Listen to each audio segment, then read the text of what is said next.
क्यों दिया जज ने पत्नी को तलाक। कल रात एक ऐसा वाकया हुआ जिसने मेरी जिंदगी में कई पहलुओं को छू लिया। करीब 7 बजे होंगे, शाम को मोबाइल बजा। उठाया तो उधर से रोने की आवाज़।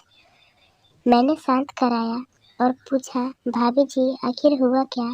उधर से आवाज़ आई, आप कहाँ हैं और कितने देर में आ सकते हैं। मैंने कहा, आप परेशानी बताइए और भाई साहब कहाँ हैं, माता जी किधर है, आखिर हुआ क्या। लेकिन उधर से केवल एक ही रट की, आप आ जाइए। मैंने आश्वासन दिया कि कम से कम 1 घंटा पहुंचने में लगेगा। जैसे तैसे पूरी घबराहट में पहुंचा। देखा तो भाई साहब, हमारे मित्र जो जज हैं, सामने बैठे हुए हैं। भाभी जी रोना चिखना कर रही है। 12 साल का बेटा भी परेशान है। 9 साल की बेटी भी कुछ नहीं कह पा रही है। मैंने घर के नौकर से कहा, मुझे और भाई साहब को चाय पिलाओ। कुछ देर में चाय आई। भाई साहब को बहुत कोशिश की चाय पिलाने की, लेकिन उन्होंने नहीं पी और कुछ ही देर में वो एक मासूम बच्चे की तरह फुट फुट कर रोने लगे। मैंने बोला, मैंने 3 दिन से कुछ नहीं खाया। मैं अपनी 61 साल की माँ को कुछ लोगों के हवाले करके आया हूँ। पिछले साल से मेरे घर में उनके लिए इतनी मुसीबतें हो गई कि पत्नी भाभी जी ने कसम खा ली कि मैं माँ जी का ध्यान नहीं रख सकती। ना तो ये उनसे बात करती थी और न ही मेरे बच्चे बात करते थे। रोज मेरे कोर्ट से आने के बाद माँ खूब रोती थी। नौकर तक भी अपनी मनमानी से व्यवहार करते थे। माँ ने 10 दिन पहले बोल दिया, बेटा तुम मुझे ओल्ड होम में शिफ्ट कर दे। मैंने बहुत कोशिश की पूरी फैमिली को समझाने की, लेकिन किसी ने माँ से सीधे मुंह बात नहीं की। जब मैं 2 साल का था तब पापा की मृत्यु हो गई थी। दूसरों के घरों में काम करके मुझे पढ़ाया, मुझे इस काबिल बनाया कि आज मैं जज हूँ। लोग बताते हैं माँ कभी दूसरों के घर में काम करते वक्त भी मुझे अकेला नहीं छोड़ती थी। उस माँ को मैं ओल्ड एज होम में शिफ्ट करके आया हूँ। पिछले 3 दिनों से मैं अपनी माँ के एक एक दुख को याद करके तड़प रहा हूँ, जो उसने केवल मेरे लिए उठाया। मुझे आज भी याद है, जब मैं 10th की परीक्षा में अपीयर होने वाला था, माँ मेरे साथ रात रात भर बैठी रहती थी। एक बार माँ को बहुत फीवर हुआ था। मैं तभी स्कूल से आया था। उसका शरीर गर्म था, तप रहा था। मैंने कहा, माँ तुझे फीवर है। हंसते हुए बोली, अभी खाना बना रही थी इसलिए गर्म है। लोगों से उधार मांगकर मुझे दिल्ली विश्वविद्यालय में LLB तक पढ़ाया। मुझे ट्यूशन तक नहीं पढ़ाने देती थी कि कहीं मेरा टाइम खराब ना हो जाए। कहते कहते रोने लगे और बोले, जब ऐसी माँ के हम नहीं हो सके तो हम अपने बीवी और बच्चों को क्या होंगे। हम जिनके शरीर के टुकड़े हैं, आज हम उनको ऐसे लोगों के हवाले कर रहे हैं जो उनकी आदत, उनकी बीमारी, उनके बारे में कुछ भी नहीं जानते। जब मैं ऐसी माँ के लिए कुछ नहीं कर सकता तो मैं किसी और के लिए भला क्या कर सकता हूँ। आज़ादी अगर इतनी प्यारी है तो माँ इतने बोझ लग रही है तो मैं पूरी आज़ादी देना चाहता हूँ।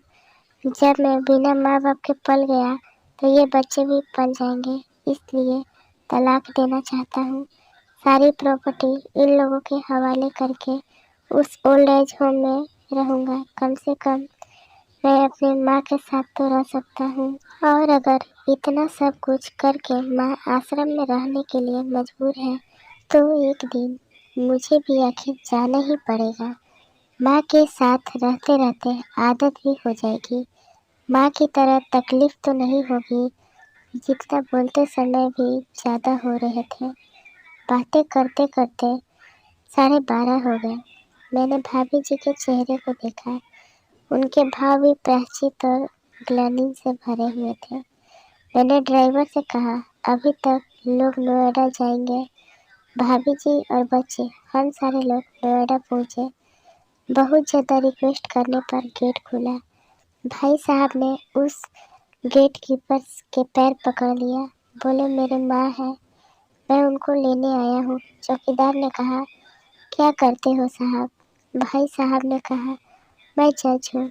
उस चौकीदार ने कहा, जहाँ सारे सबूत सामने हैं, तब तो आप अपनी माँ के साथ न्याय नहीं कर पाए। औरों के साथ क्या न्याय करते होंगे साहब। इतना कहकर हम लोगों को वहीं रोककर वह अंदर चला गया। अंदर से एक महिला आई जो वार्डन थी।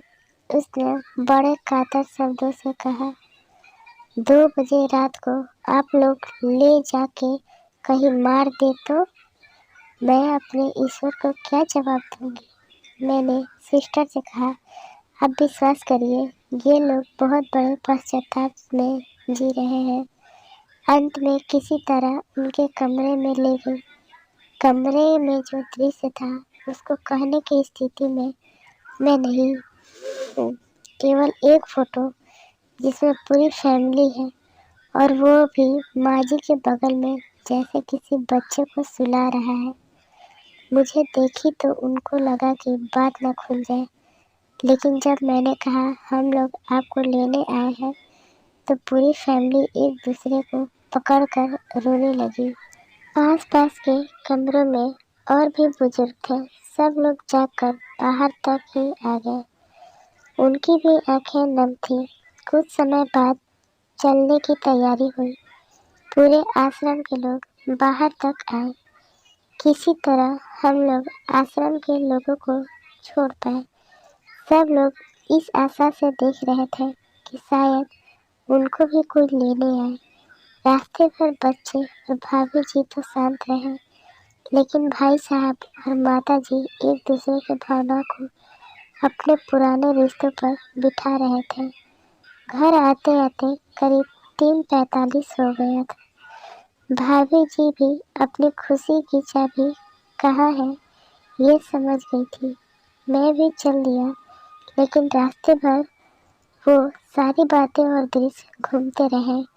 माँ केवल माँ है, उसको मरने से पहले ना मारे। माँ हमारी ताकत है, उसे बेसहारा ना होने दे। अगर हम कमज़ोर हो गए तो हमारी संस्कृति की रीढ़ कमज़ोर हो जाएगी। बिना रीढ़ का समाज कैसा होता है, किसी से छुपा नहीं। अगर आपके परिचित परिवार में ऐसी कोई समस्या हो तो उसको ये ज़रूर सुनाइए। बात को प्रभावी ढंग से समझाएं। कुछ भी करें, लेकिन जननी को बेसहारा बेघर ना होने दें। अगर माँ की आंख से आंसू गिर गए तो ये कर्ज कई जन्मों तक रहेगा। यकीन मानना, सब होगा तुम्हारे पास, सुकून नहीं होगा। सुकून सिर्फ माँ के आंचल में होता है। उस आंचल को बिखरने मत देना। आशा करती हूँ कि आपको ये कहानी पसंद आई होगी। इस पे आपकी क्या राय है हमें कमेंट करके ज़रूर बताइए।